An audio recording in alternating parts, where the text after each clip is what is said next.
ជំរាបសួរបងប្អូននៅក្នុងសេចក្តីស្រឡាញ់នៃព្រះអង្គម្ចាស់ព្រះយេស៊ូវគ្រីស្ទសូមបងប្អូនប្រកបដោយព្រះគុណតាមរយៈការសេចក្តីគិតព្រះបន្ទូលនៅថ្ងៃនេះ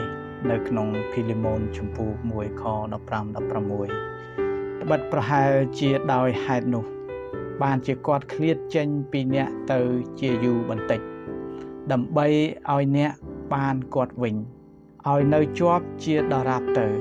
តែមិនមែនដូចជាបាវបំរើទៀតឡើយ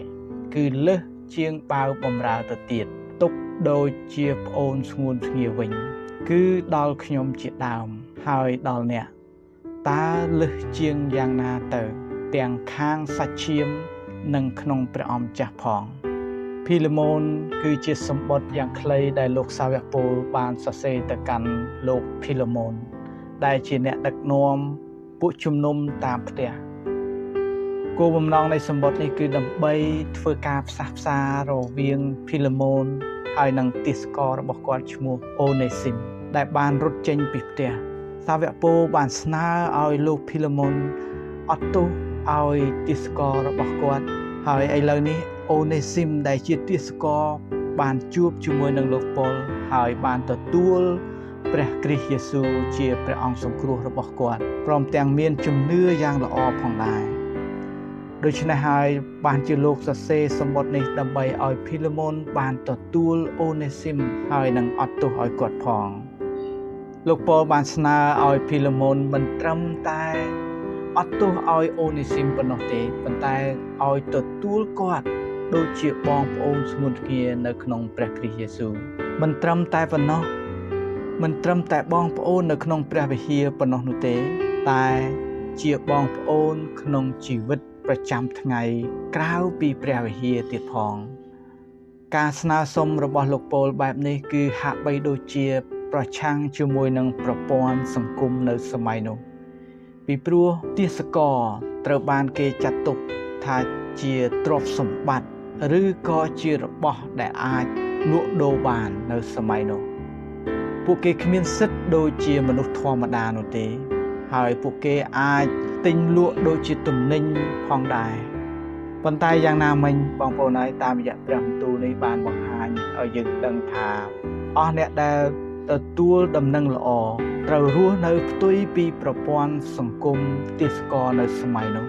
ដំណឹងល្អបានបំបែករនាំងនៃវប្បធម៌ឬវណ្ណៈសង្គមរបស់មនុស្សនៅសម័យនោះហើយបានបង្រួបបង្រួមមនុស្សឲ្យរស់នៅដូចជាបងប្អូននៅក្នុងព្រះគ្រីស្ទយេស៊ូវដូចជាក្នុងករណីរបស់លោកភីលីម៉ូនហើយនិងអូនេស៊ីម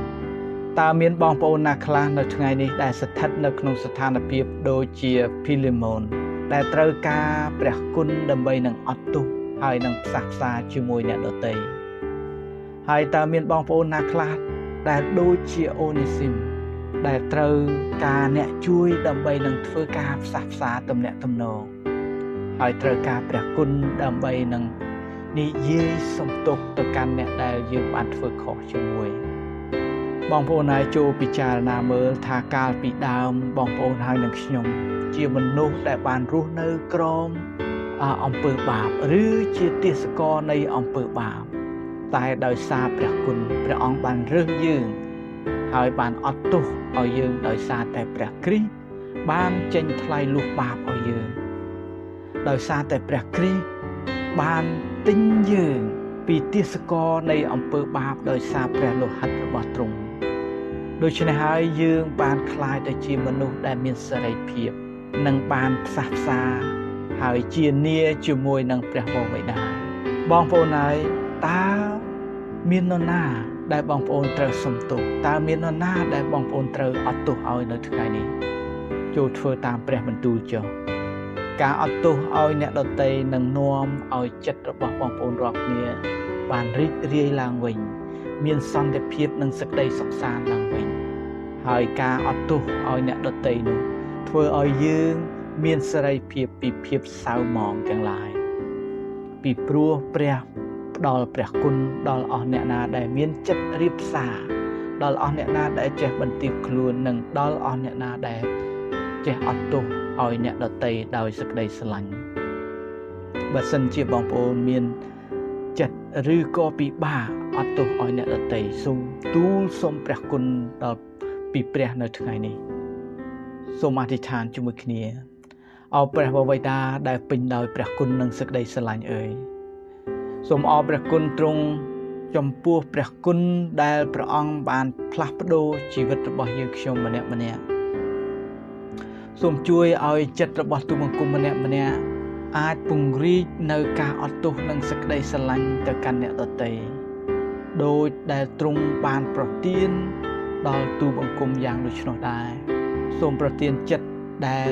ចេះផ្សះផ្សានិងចិត្តដែលមានក្តីសន្តោសប្រណីដល់យើងខ្ញុំម្នាក់ដូចជាព្រះអង្គបានផ្សះផ្សានិងផ្ដល់សេចក្តីមេត្តាករុណាដល់យើងខ្ញុំជារៀងរាល់ថ្ងៃដែរក្នុងព្រះនាមព្រះអង្គម្ចាស់ព្រះយេស៊ូវគ្រីស្ទអាមែន